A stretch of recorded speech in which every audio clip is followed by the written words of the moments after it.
realize that, if you live your life towards the material world, like I told you, and I'll repeat it, there'll come a time where you will not be happy. And I'll tell you why.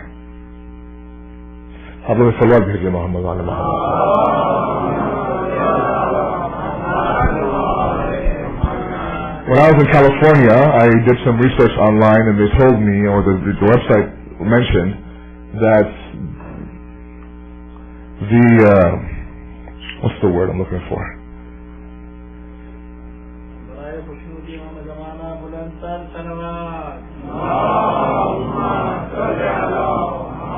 The capacity, the tolerance to listen, what's it called? No. I'm in Iran so long I lost my English. Anyways, your patience level to listen, what is that called? Ya Allah, Allahumma salli ala Muhammad.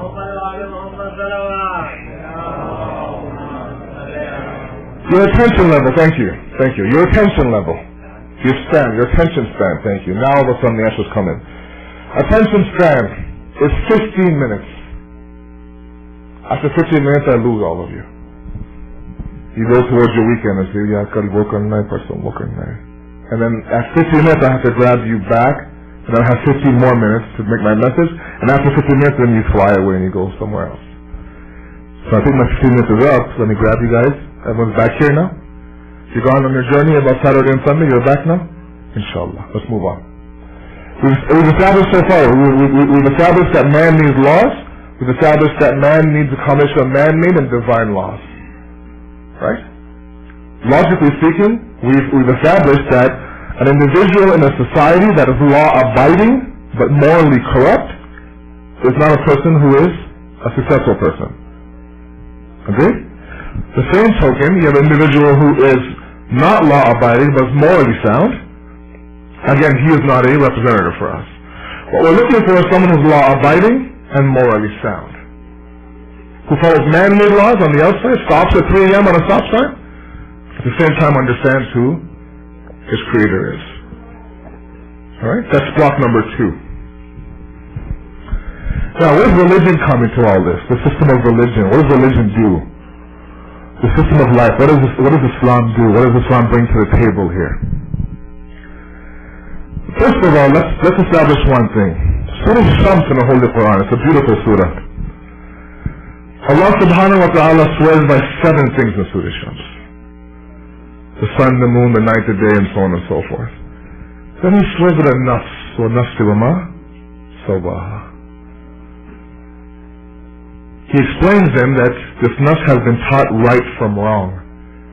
فَأَلْهَمَهَا فُجُورَهَا وَتَقْوَاهَا. And then he explains and gives a perfect equation of what is success and what is failure.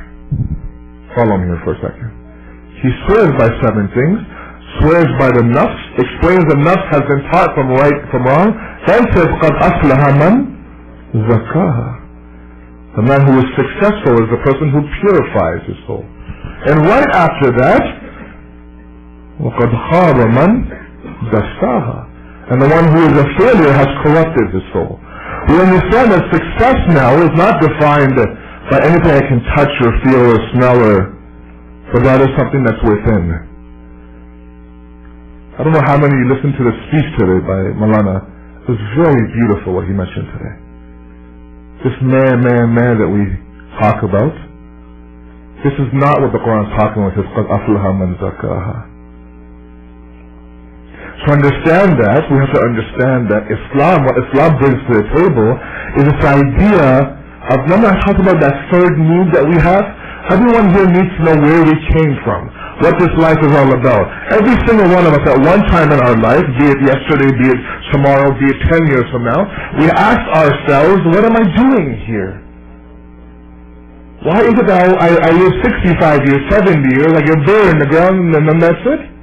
We have to have the answer to that question. We have this need, every single one of us, be it Muslim or non-Muslim, black or white, green or red, fat, ugly, bald, hairy, doesn't matter. It doesn't matter. Every single one of us has this need to know. And ironically, let me just say one point here about Islam. Islam's 5 pillars coincide with this fitri need for us to understand who we are. Let me explain that to you.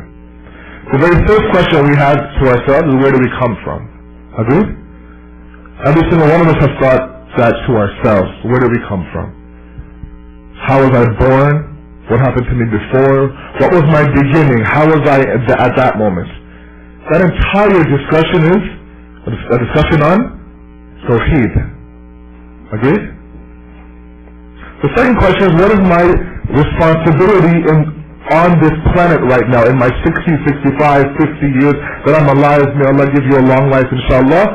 At this time, what is my responsibility? What's my hadath? What's my manzur? What's my purpose in life?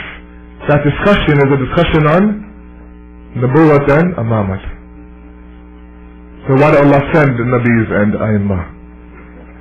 And the last question we have is what? If you guys follow logic, the last question we have is, who was it? Answer that. Where are we going? What's our conclusion?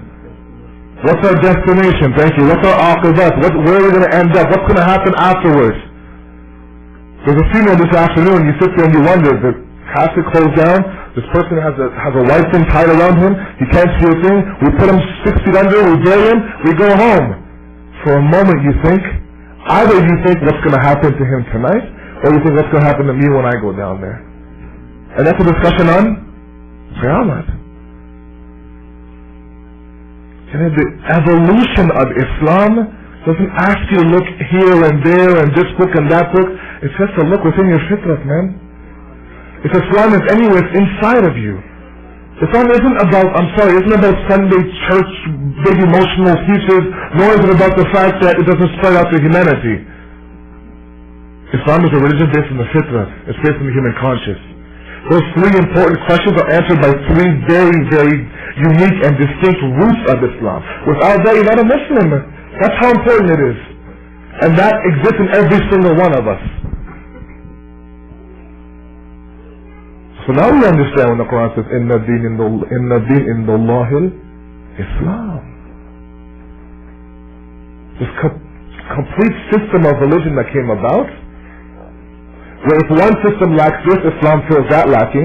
If one system lacks these 2 things, Islam feels that lacking.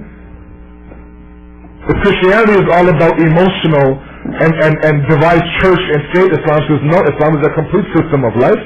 Islam is the only system of life that tells you everything from how to cut your nails, to what pinky finger to start with, to what shoes you should wear, to what you should eat, who you should marry, how close to trim your beard, what color of shoes to wear on what days, how to pray, what dua to read on what day. Wednesday, this is your dua. Thursday, this is your dua. Everything from right foot enter, left foot exit. What is this? It's a system of life. But we don't see it anywhere else. We don't see it anywhere else. We look at Judaism, they have a limited group who are Jews, and that's it. They don't really ask other people to come and accept our faith. We, mashallah, we have. One of the reasons why Malcolm X was able to break away from the nation of Islam is because he went to Hajj. And for those who've seen his movie, understand that he went there and he confronted the nation and said, listen, I saw Muslims with blue eyes and blonde hair. I saw Muslims who are not black. And so we understand that Islam isn't just about this khas group in this part of the world. No, Islam is a solution for humanity. Islam has come into live. If you have these issues, Islam is your answer. That's why Islam is the ideal, perfect system. It's not a religion. It's not a portion of life. It is life. It's a way of life. It's an ideology that we need to adopt in our lives. We need to understand every day when we wake up that I am treading the path of Sirat al-Mustaqim. Mawla Ali has a beautiful hadith. A beautiful hadith. He says, when you walk the path, the right path, don't ever look at how many people are walking that path. Allahu Akbar. Look at what path you're walking on. Where in the world the majority we're so stuck on, 90% of the world is doing this, I'm doing this. No. Are you on haqq? You're on haqq, that's it.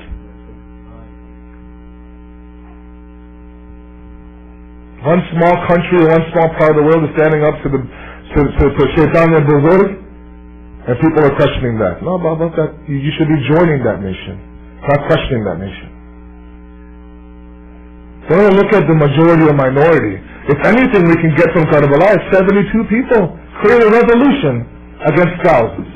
It's not about numbers, my brothers. It's not about numbers. It never was. It's about the truth. It's about what's real. And so we understand that this path that we're on right now is the truth. Based on what? Based on the fact that man needs laws. Let's recap here. Branch it down, man needs a combination of divine laws